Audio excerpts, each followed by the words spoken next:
السلام علیکم جی، آپ دیکھ رہے ہیں ہاٹ لائن، میں ہوں فیصل رحمان، اسلام آباد سے لائیو. ناظرین، آج آپ جانتے ہیں 12 اکتوبر 1999، آج سے ٹھیک 12 سال پہلے تقریباً شام کا یہی وقت تھا جب ایک ہی ٹیلی ویژن چینل تھا، سرکاری ٹیلی ویژن چینل، جس کی نشریات کو بند کر دیا گیا اور سمجھ نہیں آ رہی تھی ہوا کیا ہے. ہم نے دیکھا کہ اسلام آباد میں بڑی کمانڈو قسم کی پولیس تھی جو بڑے پراپرلی ان کی وردی پہنی ہوئی تھی، انہوں نے ہیلمٹس پہنے ہوئے تھے اور بیٹنز تھیں، گنز تھیں، اور ہر چوک پہ 8-10 ہمیں نظر آ رہے تھے. اسلام آباد میں ایسے لگ رہا تھا کہ غالباً خدا نہ خواستہ کوئی کچھ ہو گیا. کہیں سے یہ بھی سننے کو ملا ہے جی مارشل لا لگ گیا ملک میں، کہیں سے یہ سننے میں آیا ہے کہ جناب کچھ اور ہو گیا ہے، غالباً انڈیا حملہ کر دے گا. مختلف قسم کی قیاس آرائیاں ہو رہی تھی، لیکن حالات کچھ نارمل لگ نہیں رہے تھے. ٹیلی ویژن آن کریں تو کچھ اس میں نظر نہیں آتا تھا.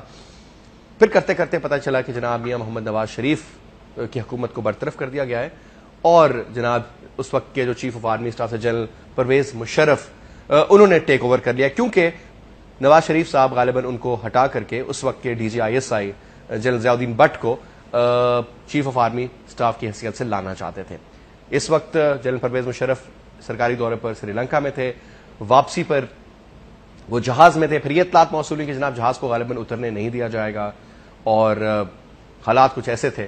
لیکن ہوا کچھ ایسے کہ general Muzaffar Usmani was the corps commander Karachi, ان کے علاوہ جنرل عزیز وہ اور پنڈی کے کور کمانڈر جو تھے، انہوں نے مل کر کے کچھ سلسلہ ایسا کیا، کیونکہ فوج کا تو ایک ہے سلسلہ کہ ایک وردی کا ایک امپریشن ہے، وردی کا ایک خوف ہے، ایک ڈر ہے.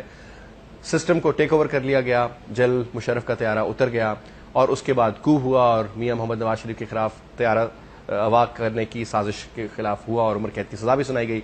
پھر ہوا کچھ ایسے کہ سعودی عرب کے پریشر میں میاں صاحب کو ملک بدر کر دیا گیا اور وہ اپنی فیملی کے ساتھ سعودی عرب چلے گئے. اور پھر اقتدار شروع ہوا جنرل پرویز مشرف کا، جو محیط رہا تقریباً پچھلے سال تک، جب تک کہ وہ پریزیڈنٹ تھے. پہلے تو چیف آف آرمی اسٹاف کی حیثیت سے بھی تھے، چیف ایگزیکٹو بھی تھے، پھر صدر بن گئے، اور پھر کرتے کرتے کرتے ایک دن، 2 دن، 1 مہینہ، 1 سال، کرتے کرتے 11 سال تک ان کا اقتدار رہا. اس پورے سچویشن میں 9/11 بھی ہوا اور پوری دنیا کے ڈائنامکس چینج ہوئے، اور خاص کر کے پاکستان کے جو حالات تھے بالکل ہی مختلف ہو گئے.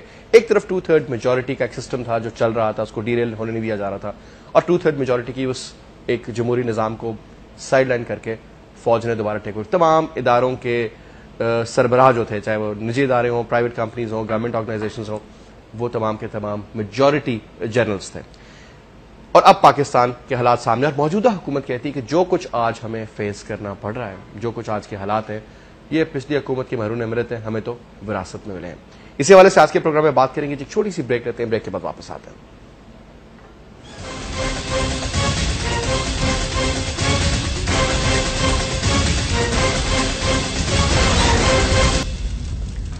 ویلکم بیک جی. گفتگو ہماری آج کے اس دن کے حوالے سے، میڈم اب تو یاسمین رحمان صاحبہ جی ہماری آج کی مہمان. میم آپ سے پہلے تو میں شکریہ کروں گا کہ آپ پروگرام میں شامل ہوئی ہیں اور سیشن سے اٹھ کے آئی ہیں. اسپیشلی آپ یہ پوچھنا چاہوں گا میم کہ یہ جو ہم بات کرتے ہیں کہ جناب جو کچھ ہوا مشرف کی وجہ سے ہوا، جو بھی حکومت آتی ہے وہ ہمیشہ پچھلی گورنمنٹ کو بلیم کرتی ہے. آپ سمجھتی ہیں میم کہ آج جو کچھ ہے وہ 12 اکتوبر 1999 کی حرکت تھی؟ اگر وہ نہ ہوتا تو شاید آج حالات کچھ اور ہوتے.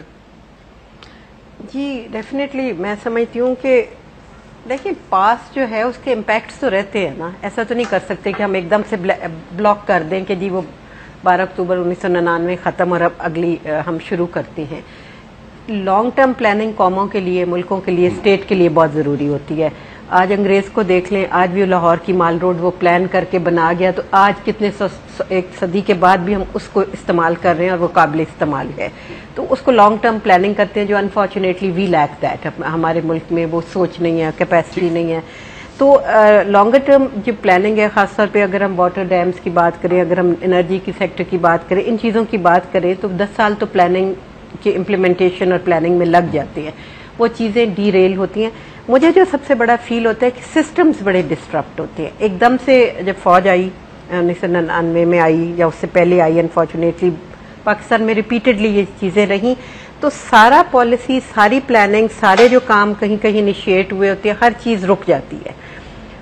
دوسرے لوگ آئے، ان کی سوچ ڈفرینٹ ہوتی ہے، اپروچ ڈفرینٹ ہوتی ہے. سارا کچھ رائٹ فرام دا زیرو شروع کرنا چاہیے. کبھی کیا ہمارے ملک میں ایسا آئے گا